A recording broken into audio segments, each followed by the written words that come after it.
If you stayed with me through all three of these discussions, reactions, comparisons to the actual Robert Jordan story, thank you very much. This will be part 3 of my Wheel of Time episode 8 review. I'm not going to say spoiler alert, let's get right into it. Uno and Lord Yakota bust up the floor under Igmar's chair. Blah, blah, blah. We have Nynaeve and Egwene fighting over whether or not they should leave the city, and apparently Perrin found his balls again, and he says they can't just leave these people. If you remember from my part 2 review with Lady Amalzia asking for all women who could channel to defend the city, it is Loyal who delivers that message to Egwene and Nynaeve, and need I even say it, none of this is from Robert Jordan's books. You know how you can tell? Because it sucks. You don't feel anything for who's on screen, and none of these characters have earned or shown character development to reach a place where we would have any confidence in their ability to do more than die and bleed slowly on the floor. Oh my God, the dialogue from this Amazon writer's room is so precious, where Nynaeve is talking about how she can't lose Egwene and Perrin too after leaving Emmett's Field. You know, if this character had been even 50% more fleshed out why we should care about her, maybe those cheap lines would mean something. With what we've gotten through 8 episodes, it's just a shiny candy bar wrapper around a dog turd that a lot of people apparently mistake for a Tootsie Roll. And that brings us back to all the idiot men who are on that wall shooting crossbows at the advancing Trollic masses. As many people have mentioned, if you're going to create a choke point in a defensible position, the last damn thing you would do would be to put Swiss cheese holes all over it, especially at the ground floor. Would we expect Rafe Judkins to understand that? No. And what's really kind of stupid, if you want to get into more details, is that when the Trollics go running and slamming into this wall, they kind of look like Spider-Man. They're just able to climb up this wall. What? No ladders, no ropes, no crampons, nothing. Just they can climb straight up walls. Which then dumps us. God. What am I watching? Lady Amalzia is standing out in the middle of that long plain that all the men just rode horses on to the wall to go die, and because her brother was a stupid man who did not wear the family armor that kept generations of their family safe, she has to wear it. Why?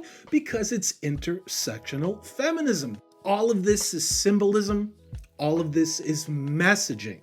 The plot, completely irrelevant to what the showrunner and the writers are trying to do. You are being indoctrinated. You are not being entertained. Now, the irony, of course, in this is that for a custom suit of gold plate armor meant for a man, even her very short, stupid brother. Look at a picture of her standing next to her brother. There is no way a suit of armor that would have fit him would have done anything other than collapse her to the floor. But we can't show that because this is about the message. This is about strong, empowered women who don't need no man. You know, I hide my absolute despair and disgust through humor. Just letting you know.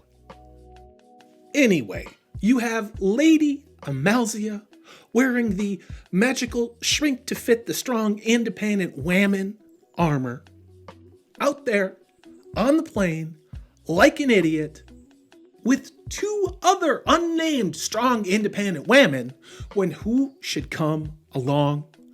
You guessed it, two more strong, independent whammon. It's whammon-topia, it's whammon-tastic, it's all overpowered, perfect, in control whammon all the time with this series. And what's fascinating, because I never look at the bullshit that Amazon puts in their X-ray stuff unless I want to know about an actor or actress I've never seen. If you go and look at the description of Lady Amalzia, it wasn't enough to turn her into a ball-breaking shrew who is also apparently in Rafe Judkins' adaptation, a super powerful Aes Sedai. No, she also does most of the governing and ruling, not her brother Egilmar. I have said it before, and it bears repeating. Every single thing about this show in Robert Jordan's original characters have been mutilated and reprogrammed like they were in a North Korean communist prison camp. There is nothing adapted from the books. Rafe Judkins, in my opinion, has done nothing but copy and paste names from something that he clearly wanted to destroy. Because again, in my opinion, there is no homage here. There is no appreciation. This is active, focused deconstruction and destruction of a beautiful story for ideological purposes. You don't believe me? Take a look at what he does on social media. The threats he makes to book fans. The threats he makes to people like you and I who don't like what he's done, and how he threatens us with destroying, in my opinion, Robert Jordan's story and legacy characters even more. Does that sound like someone who loves the books? Here's the thing about Lady Amalzia. Even when Nynaeve and Egwene go to help her, she breaks their balls too. She's like, oh look, it's Moiraine's too. Of course, Nynaeve has to get out her claws and go, we're our own, double two snaps in a Z. Now, this is the one thing that Rafe Judkins does get right about intersectional feminism, and I have seen it up close. Absolute passive-aggressive cattiness. And of course, Rafe has to take the same perspective shot that he used with Egilmar surveying the wall and insert Amalzia in exact shot composition, only wearing the family armor. I'd like to say that mercifully we move on to something else, but guess where we end up? With Perrin and Loial. None of this dialogue is from the books. None of the actions are from the books. Lady Amalzia is nothing like the books. And now we are getting into a Perrin who has been nothing like the books at all. And you've heard, you've heard my utter disgust for what they've done to Loial, but here they have saved the worst for last. Perrin is off his meds. He screams, "It's bullshit! All of it!" and kicks a bench. And no, unfortunately, this was not a cutscene where the actor portraying Perrin was screaming at Rafe Judkins and the writers behind this abomination. No, this is them conveniently discarding the bullshit narrative of Perrin following the way of the leaf and being a vegetarian. Blah, blah, blah. Loial tells him there are other options other than violence.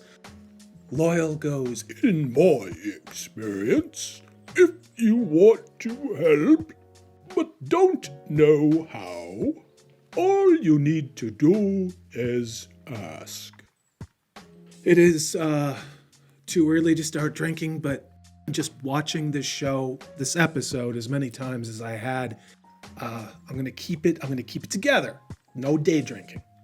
Back in Egwene's bullshit vision, which they gave to Rand is starting to realize what's happening to him. And unfortunately, it's not that he as an actor is destroying his career by appearing in this abomination. No, this whole scene forced on Rand is really all those air quotes creatives in Amazon know how to write. Talking about feelings. Not fantasy, not action, just blah, blah, blah, precious things that a 13-year-old girl would write in her diary. Mercifully, eventually the scene turns into something like you would have found on the Enterprise's holodeck, with the Dark One coming to, I hope, kill Rand al'Thor and end this series right here and now.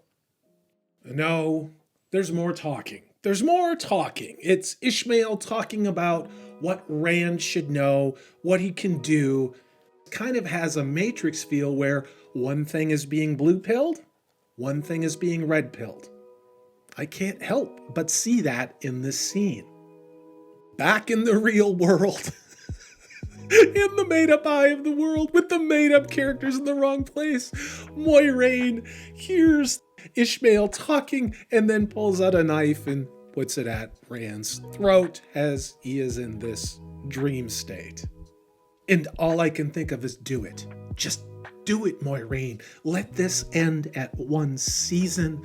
Let this sit on a shelf for a couple of years and allow somebody else to come run this damn show and do it just half right. Just do an adaptation of Wheel of Time. Just half right. But no, Moiraine was just fooling, because after all, men are either what? Say it with me. Stupid or evil. And here we've got the evil choice going on. And Moiraine, who is the super magical bullshit lesbian of perfection, has an Aes Sedai, had been playing Ishmael all along. All of this is so adolescent, cheap, and predictable. $80 million for a season. This is what we're getting. And all they're going to do is keep saying what a success it was and how much people love it. But we know how many things we've been told in the recent past that were absolute lies. They just keep repeating them as if they think if they keep saying them enough that we're going to believe them. We have something else for the oh my God, what the hell were you doing, Rafe Judkins pile? And it is a very big pile. And that is the fact that Moiraine directly says that the Dark One is trapped at the Eye of the World, which is wrong. As I talked about in part 2, what should be at the Eye of the World? Say it with me. A pool of Sedine in which a very ornate chest is submerged in that glowing pool. In that box is the Horn of Valar and the dragon banner. Back in Feldara, they're still doing some demolition work, and we all know what they're going to be digging up and how wrong that is. All it does is provide a very convenient contrivance to allow Hayden Fane to steal something that he didn't have. None of this is from the books. This is completely unnecessary complexity created by a much inferior creative than Robert Jordan.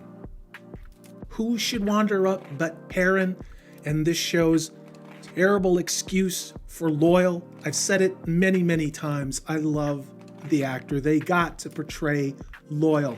Why they turned him into this abomination, I can't understand. Also, did you know Loyal is wearing like 6 or 8 inch platform shoes? That's all they did to try and make him look tall. Yeah, $80 million. Oh, here's some 8 inch high heel platform shoes. You can play Loyal. You're an Ogier. There you go.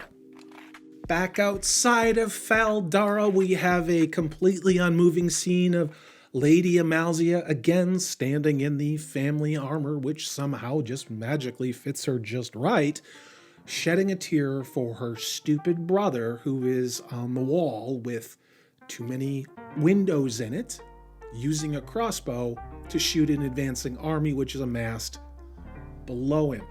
It's fascinating because the time that it takes to reload a crossbow, someone using just a standard bow, a long bow, could put out, 6-7 times the amount of arrows if they're even a semi-skilled archer, because let's face it, you just have to shoot a Trolloc in the face, right?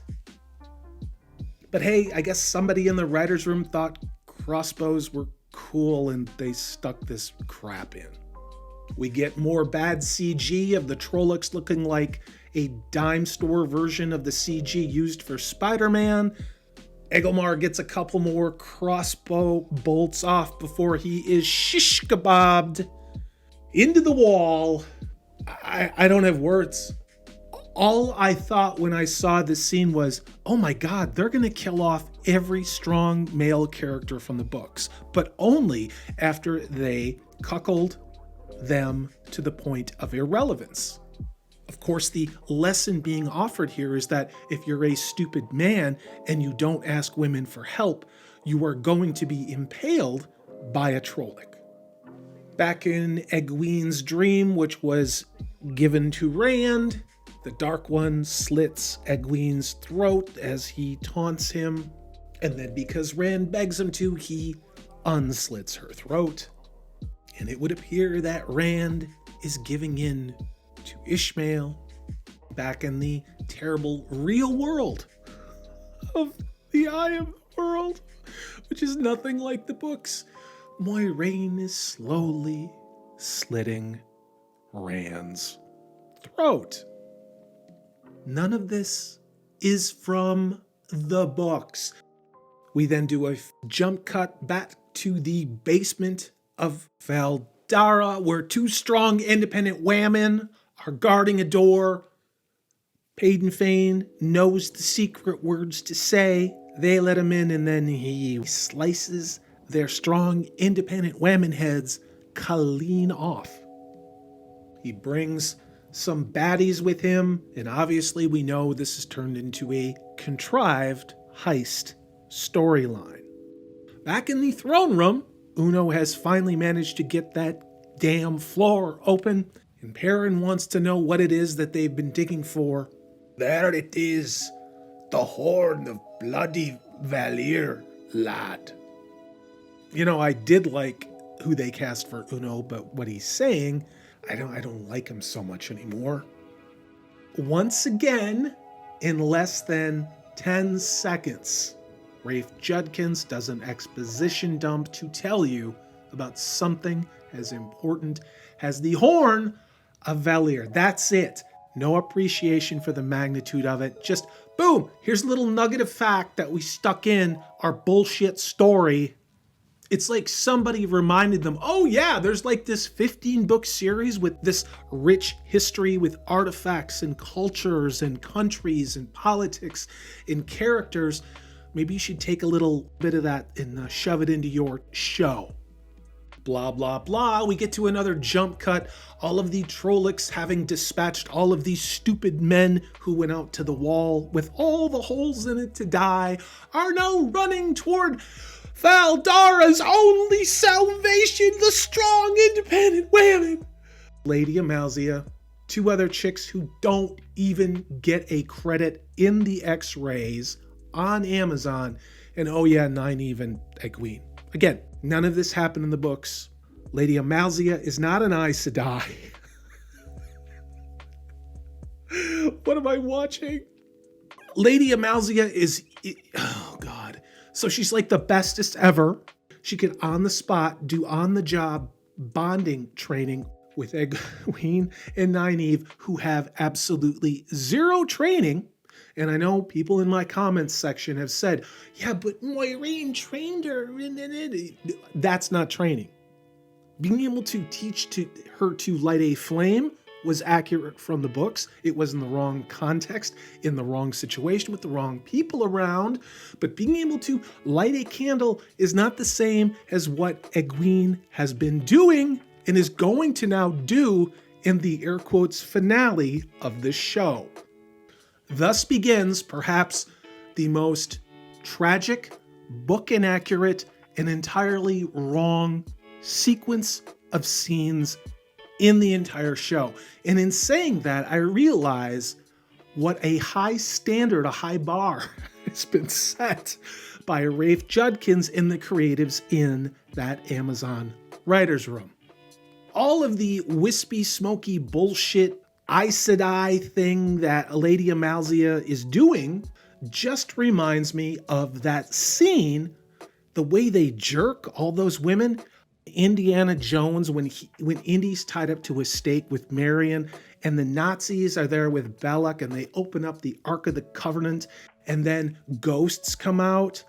Remember that? And then the ghosts are beautiful at first, but then the ghosts turn evil, and then all hell breaks loose, and the ghosts are slamming into all the Nazis' bodies. Well, that is exactly the same vibe that I got from Rafe Judkins' depiction of Lady Amalzia bonding to Super Channel with all these strong independent women.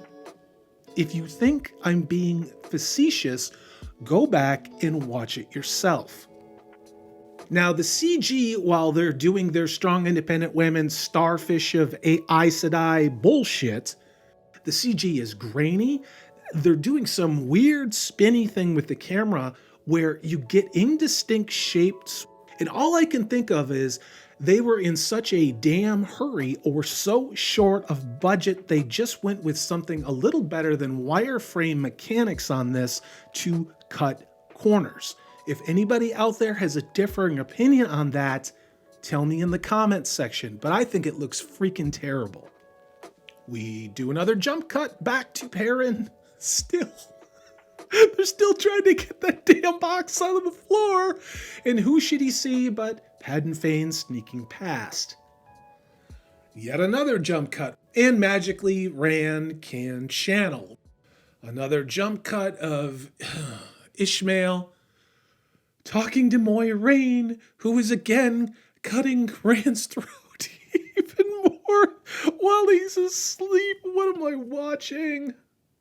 And yes, they are in fact jump cut crazy because they're trying to string about 4 different shitty made up Rafe Judkins storylines into something that makes you feel something other than boredom and disgust. It's not working. Lady Amalzia and her living Duracell battery. Aes Sedai sources are still waiting. We're still waiting for all those Trollocs to come running, all 10, 20,000 of them bad CG rendered with torches, and Lady Amalzia says, "I need more power!" It's crazy. Were they really trying to insert He-Man into the Wheel of Time? Let's be honest about it. I mean, that was almost better than anything that hack Kevin Smith gave us with his He-Man, air quotes, adaptation. We get more of that Indiana Jones, we've opened up the Ark of the Covenant and things have not gone well if you're a German thing. God. And back in the throne room,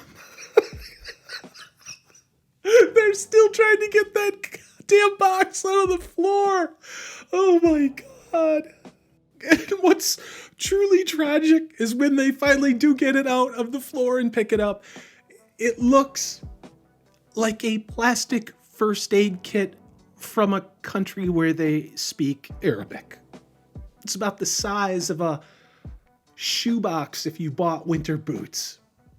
And I don't know if someone didn't tell the actor who's handling it that maybe you should act like it has some weight, but it is very clearly just a white plastic box with bad stenciling on it.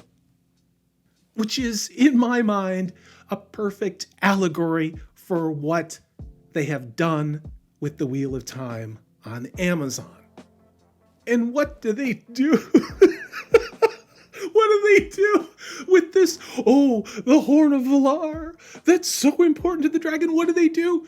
Well, Rafe Judkins has him set down the cheap-looking white plastic box with bad stenciling to go run down the hallway because they heard something. Yeah, sure. Why not? And another jump cut back to Rand in the dream state, looking like the acid has just kicked in because the Sahadin is flowing through him. And yet another jump cut back to all of the Trollocs who still haven't made it to Lady Amalzia and her Duracell batteries. You know, I honestly, I don't understand this. In my mind, this fundamentally violates all of the rules with channeling. You can't just act as a capacitor to store all of this energy. That is not how channeling works. But of course, as we've mentioned many times throughout this season, very clearly, if they even did read the book, they did not give one single solitary crap, and they just did what they wanted. And this is the result. And apparently, Lady Amalzia... I hate this show so much. She finally has enough of the one true sorcerer that she raises her hands to the stormy heavens. And she releases... I don't know what. It looks like somebody watched the Avengers Endgame, and when Thor slammed his hammer down in Wakanda and knocked over all of Thanos' invading forces. You remember that? Sent out this sort of tidal wave of dirt and lightning. Well, that's what Rafe Judkins did here. Fascinatingly enough, when that wave of whatever bullshit this is that never happened in the books by a character who was not an Aes Sedai, let alone an epically powerful war type of an Aes Sedai, all of the 20,000 Trollocs proceed to disintegrate, just like in Infinity War.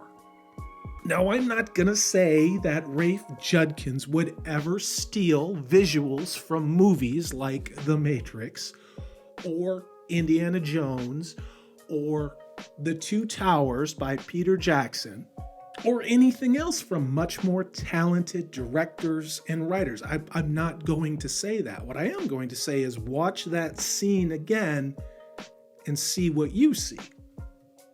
And someone will really have to explain to me why they're using that Pirates of the Caribbean Disney ride, Rainforest Cafe, world music thing while they do this.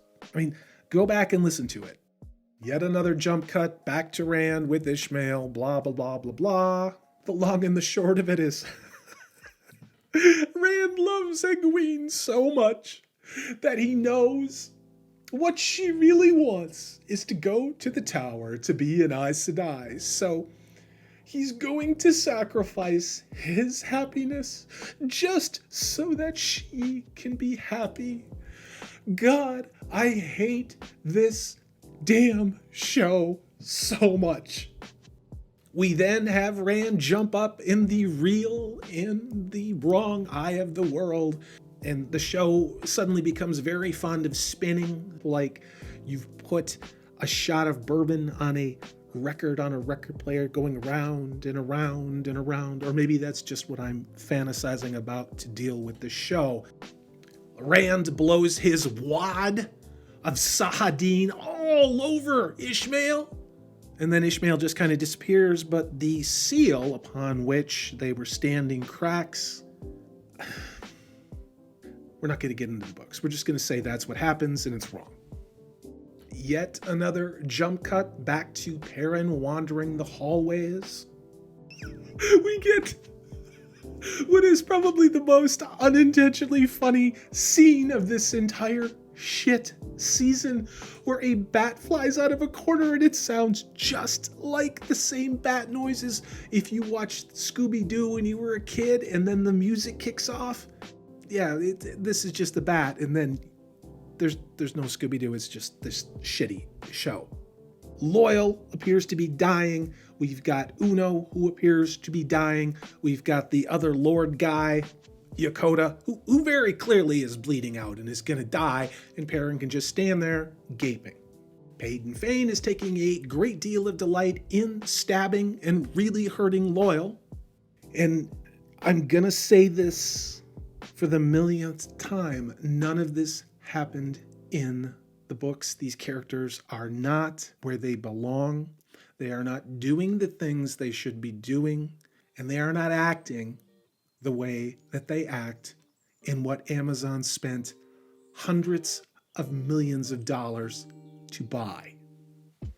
You guessed it, another jump cut. Lady Amalzia and the Energizers 4 are still going, even though Thanos snapped him with her wave of Thor-like lightning disintegrating bullshit energy. Which leads to a scene of Egwene and Nynaeve talking about how they're burning up. And all I can remember and all that this scene evokes is, if you've seen the movie Jaws, where they're trying to tow Jaws and they've got lines into it, and the orca, the boat that they're on, is smoking and the engine explodes, and you've got Hooper yelling, "She's gonna burn up! She's gonna burn up!" That's all I got from this scene. Was, again, it really felt like somebody, in my opinion, borrowed yet another scene from a much better source of entertainment. Nynaeve and Egwene and Lady Amalzia and those other two chicks that, again, we don't know who the hell they are. They're just disposable number 1 and disposable number 2. They're all burning up. And then we get, you guessed it, more intersectional feminism. Nynaeve does a little exposition dump here while she's burning, electrocuting, being possessed by the ghosts from the Ark of the Covenant, whatever the hell this is. And she says, "To be a woman is to always be in pain."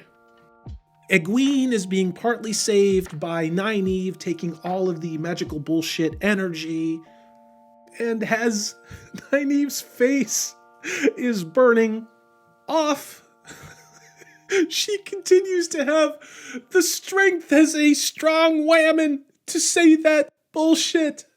To be a woman is to always be alone. Finally, Lady Amalzia stops.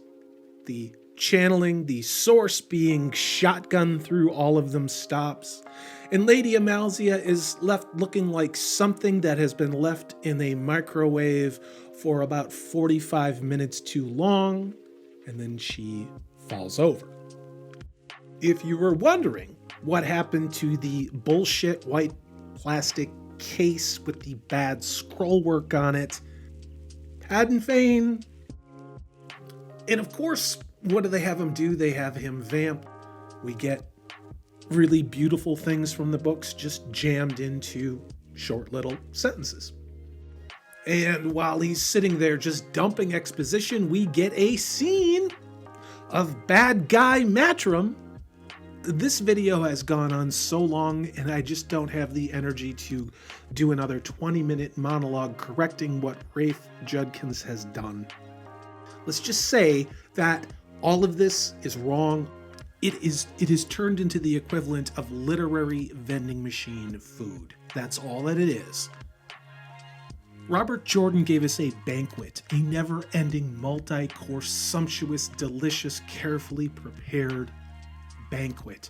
Rafe Judkins, he's giving us stale bags of Cheetos and mummified milk duds and telling us if we don't like it, there's something wrong with us. Blah, blah, blah. And they have Rand doing exposition dumps of things that were built up over chapters in the books related to what happens to a man who channels with the tainted male form of the source. they have Rand tell Moiraine to lie to those left from Emond's Field that he died at the Eye of the World, so they don't come looking for him. I don't have words. Again, we jump back somewhere else. Padan Fain, dumping exposition, making up story. Very different than what was in the books. Why? I don't know. All of this is so wrong, but they still find a way to make Perrin a cuck, simp child who will not do one damn thing except stand there and let them walk out with the Horn of Valar. Even after Loyal's been stabbed. Another jump cut. Guess who finally decided to show up at the Eye of the World? Lan. And then Lan asks to be reconnected via the Warder, Aes Sedai, contact, tether. And Moiraine tells Lan that she can't touch the true source. I lose count how many times in my episode reviews that I say, none of this is from the books. This is yet another case where profoundly nothing even vaguely close to this ever happened in the story that Amazon bought. And we jump again to Egwene cradling the charred husk that is Nynaeve. Because Nynaeve is dead. She's not a little bit alive. She's not hanging on the edge of death. She is freaking fully dead. And if you read the books, you know that when someone really dies, they're dead. No, not in this show. Not in this show at all. Why? Because strong, independent women, they can overcome the legacy and lore and story of a very successful 15-book series. Once again, there are no consequences. There are no lessons to learn. There's no character arc. There's no loss in this type of intersectional neo-Marxist entertainment. Everything is cheap. Nothing has value. Everything just works out. It's a lot of build-up bullshit drama for a snap of a finger solution. They do a strong, independent woman, tearful hug. And the episode ends. I don't know whether to laugh or cry. With a, let's call it an homage to Peter Jackson's Lord of the Rings when the Fellowship is climbing up through the mountains and we see them all coming through the boulders. Well, that's exactly what we get of Rand. Long story short, all of that was wrong. I can't think of a more fitting sentence to end all of my season 1 episode reviews on than everything was wrong. This was not an adaptation. As I said, the bait and switch happened in episode 3. Things went crazy episode 4, 5.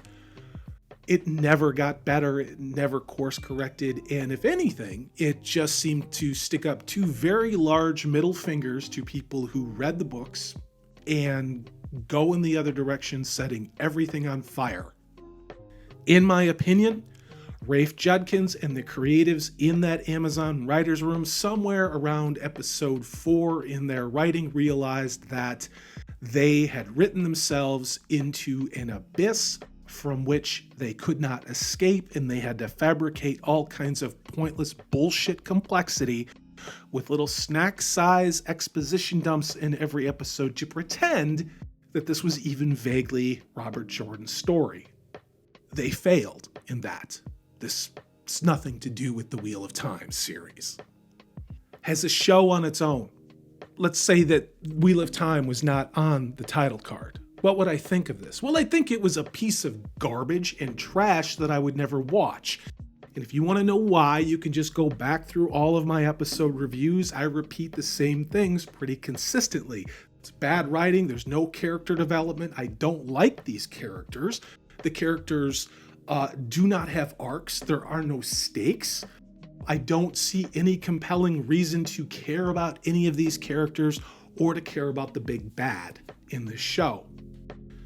Furthermore, way too much pointless time is spent on inserting soap opera level young adult bullshit where it doesn't belong.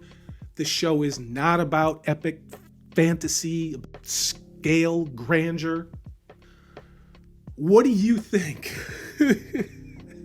What do you think? Tell me in the comments below. If you have made it this far, I wish I could buy you a drink or a cup of coffee, whatever it is, for hanging with me through this long third part of the episode 8 review. I really needed this much time to try and point out the things that were bothering me. If you've made it to this point in the video, thank you. If you are not subscribed, I would guarantee you with what we're going to be covering next with The Lord of the Rings, we'll be covering a lot of different things as well as live streaming. And if and when we ever get a season 2 of Amazon's Wheel of Time, I will be there. As ever, this is Salty Texas C. I am Corey DB, who is losing his voice. Thank you for watching. Please give me a thumbs up if you like what you've seen. You have an awesome day.